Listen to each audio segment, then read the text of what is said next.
Hi there, I'm Drew Badger, the world's #1 English fluency guide, and it is a pleasure to welcome you to another advanced listening practice lesson.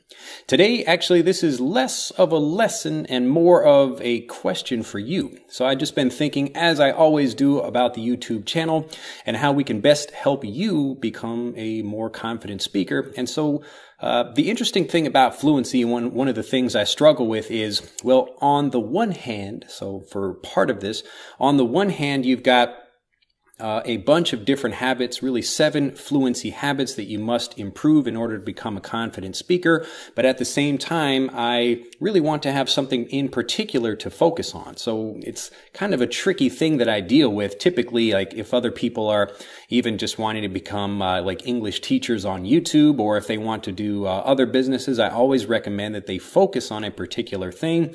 And so I'm trying to follow that information or that advice as best I can for myself. But I know at the same time, so on the one hand or on the other hand, so on the one hand, I know that all of these habits are required to speak fluently. And if you have even one of them is like missing, you could be a great listener. Maybe you have a great vocabulary, you know a lot of words, and you have great pronunciation. But if you're missing maybe just one of them, that's that confidence. If you don't have the confidence to open your mouth, you're never going to speak fluently.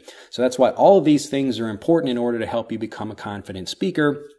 And the tricky part about that is that, like, I could teach grammar. I could have a whole series on grammar. I could have a whole series on pronunciation. I could have a whole series on all these other things. But then I kind of lose focus in the channel, and really it's all about fluency and speaking confidence. So I was thinking, what would be a good way to kind of help do that thing? And I thought maybe having some challenges for myself that I could do in front of the camera, other things that maybe I'm not necessarily scared of doing. There are very few things I'm actually scared about doing. I think the only thing, like, I don't think I would ever jump out of a plane. I think maybe I have no problem speaking in public. If you want me to come to your school, I will stand in front of 2 million people and speak all day. I'm happy to do that. I don't feel nervous about that at all. But like bungee jumping or something like that, I have, I guess, a fear of heights. Maybe it's a fear of death. I don't know. So it's not the height so much, but like the dying part, if you fall and like something happens. So when I think about doing something like that, just as like a challenge kind of thing for myself, I'm sure I would feel great if I did it, and maybe one day I will. I will jump out of a plane or do something. Maybe I'll put it on YouTube, and we can celebrate that event together.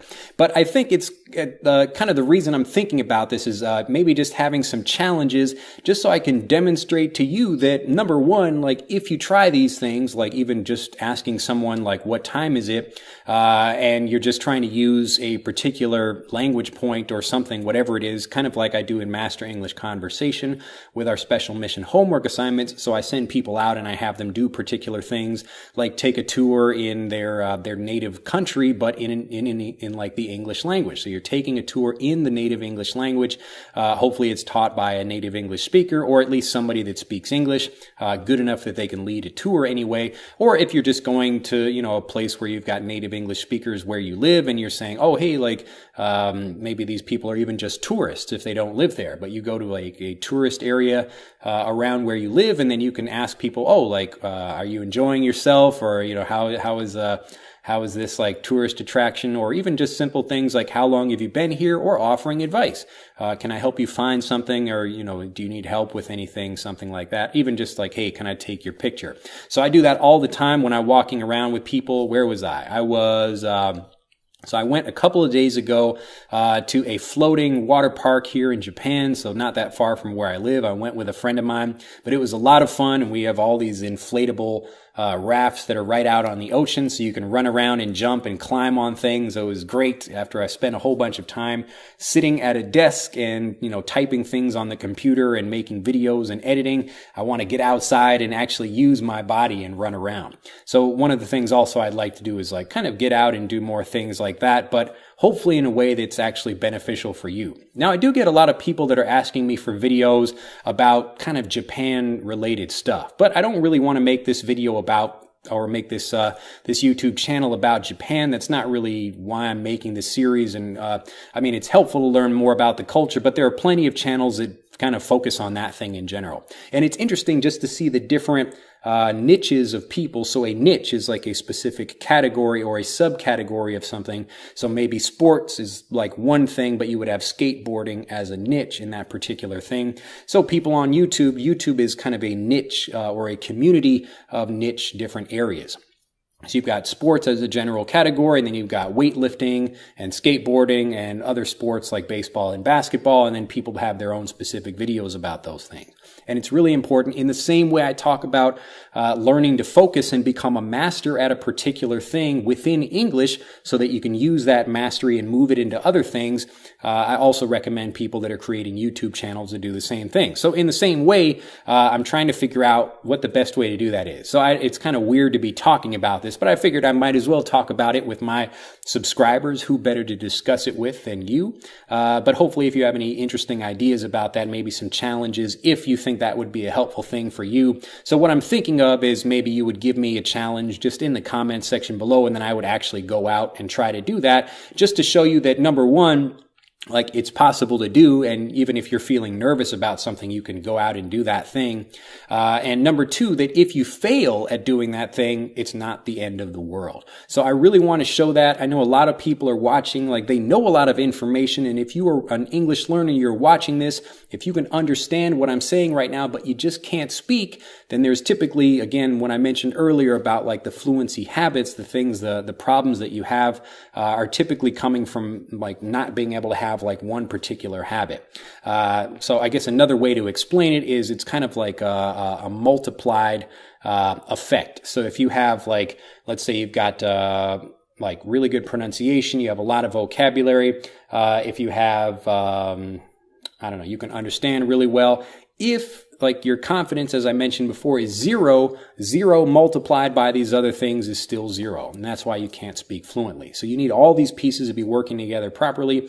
And confidence is a big one for a lot of people. So I was thinking, why don't I do something where I have some challenges? So maybe I will do it, maybe I won't. But again, we'll still see. I'm still like, even like a couple of years into the channel here, it still feels like I haven't found like the best way to focus to help people improve. I'm always trying to think about how to improve the channel and how to make it better. But hopefully as we continue to discuss things, continue to think about things, I'll figure out a better way to help even more people with your help. Anyway, I just wanted to make this quick video. It's a good thing to listen to. It's got some good tips in it as well. But really it's a kind of a way of talking with people about the things that are required for fluency, as well as having like a channel that helps people get fluent, but also trying to remember and make a balance between being general and being focused at the same time. Anyway, I just thought it would be an interesting kind of behind the scenes view, or something, a behind the scenes way of thinking that, you know, when I'm getting into videos like this or trying to think about how to improve you learn,